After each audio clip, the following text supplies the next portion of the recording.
She's going to address the pandemic and how to handle guidelines for your guests. All right. Hello, everyone. So, first off, I wanted to start off with the joke. So, why did the farmer have to separate the chicken and the turkey? Because he sensed foul play. Wah, wah.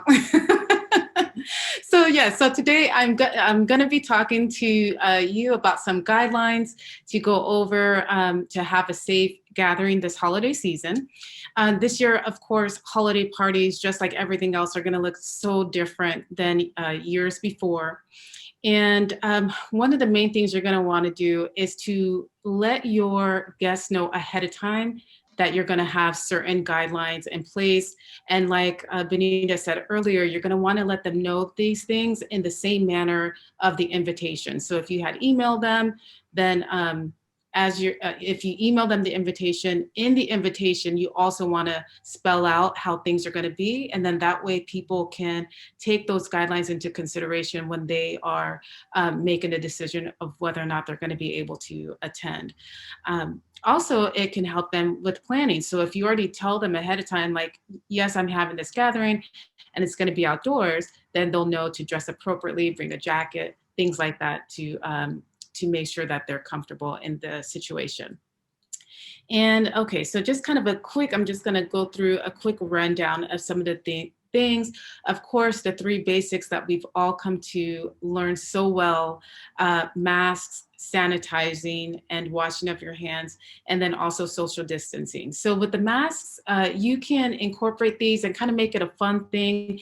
You might even be able to have customized masks or masks that fit in with the theme. And then that way too, people can take the mask home with them. And then that can also kind of be your party favor and something that they can use to remember your event. With social distancing, you're gonna wanna kind of already have things set up in a social distance way already. Like if you have a picnic table or an area, seating areas, already kind of space things out. So then that way people don't have to do it themselves, and you're more likely that they're going to actually adhere to the space that you've set up.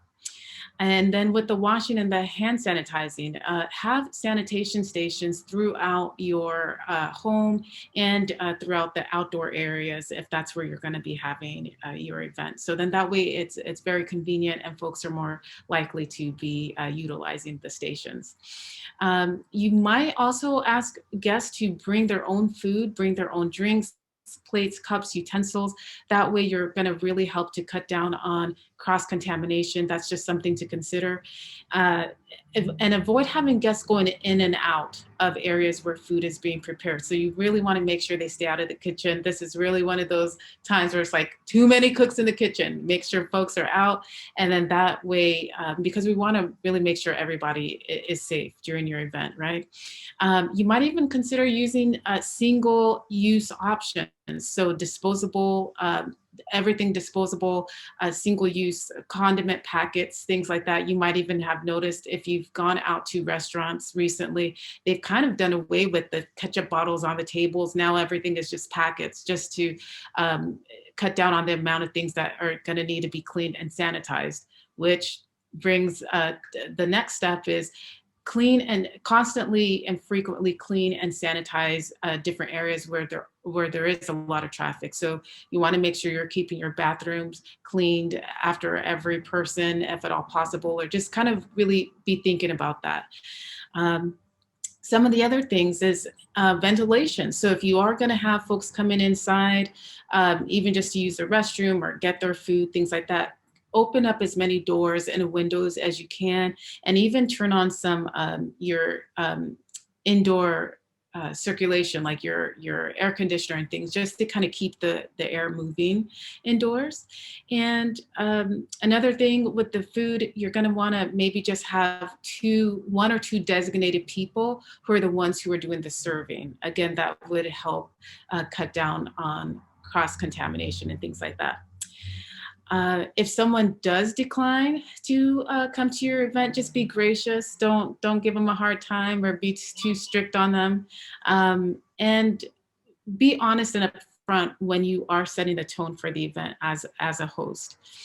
And you also want to kind of instruct folks to as much as possible. I know it's human nature, especially if we're seeing folks that we haven't seen for a while. You're going to want to hug them and get kisses, and we're really going to really want to cut down on that and have folks we're just going to have to send love from across the room or across the yard this year.